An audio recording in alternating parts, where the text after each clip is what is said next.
안녕하세요. 8월 5일 금요일 큐티 가이드 시작하겠습니다. 1번입니다. 거류민과 나그네와 같은 신자들에게 베드로는 무엇이라고 권면합니까? 11절인데요. 사랑하는 자들아 거류민과 나그네 같은 너희들을 권하노니 영혼을 거슬러 싸우는 육체의 정욕을 제어하라.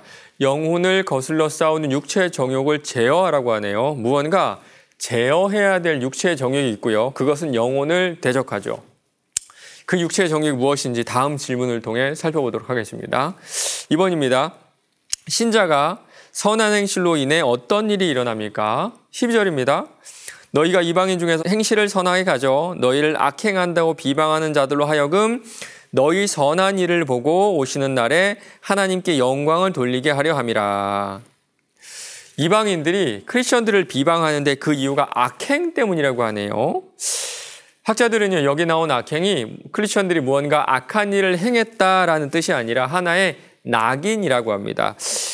로마 사람들 입장에서는요, 자신들의 문화를 따르지 않는 크리스천들이 좋게 보이지만 않았을 겁니다. 특별히 자신들이 섬기는 수많은 신들을 인정하지 않고 어떻게 보면 좀 배타적으로 하나님만 인정했던 섬겼던 크리스천들이 그들 보기에는 좀 악을 행한다, 좀 나쁜 사람들이다라고 여겨졌던 겁니다. 우리 다시 한번 1번으로 돌아갈까요? 만약에 누군가가 우리를 악하게 대하면 우리는 어떻게 대할까요? 아마 똑같이 대하지 않을까요?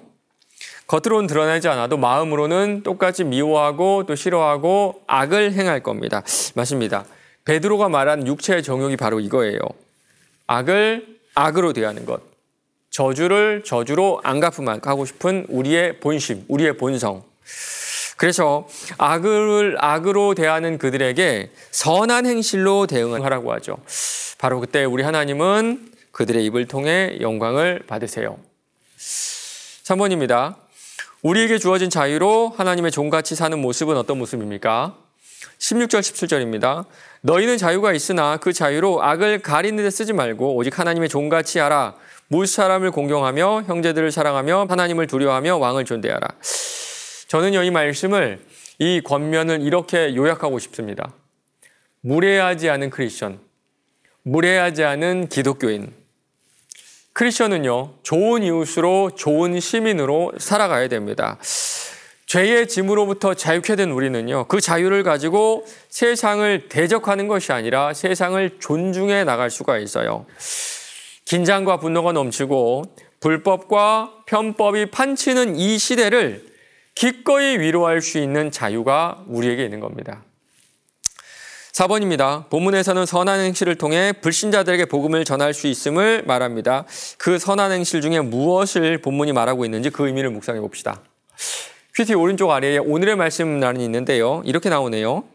본문은 선한 행실 중에 대표적인 예로 위정자에게 순종할 것을 명령합니다. 이는 당시 황제가 네로였음에도 이런 말씀이 선포되었습니다.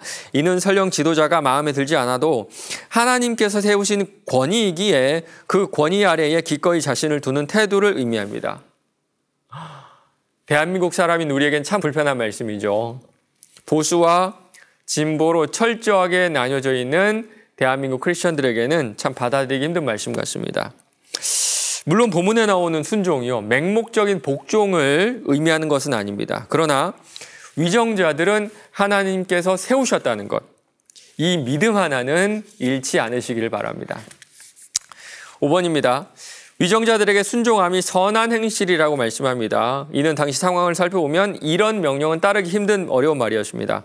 그럼에도 베드로는 선한 행실을 인간의 모든 제도와 위정자들에게 순종함을 가르칩니다. 오늘 내가 위정자들을 위해 기도해야 할 기도 제목들을 생각해보고 기도합시다.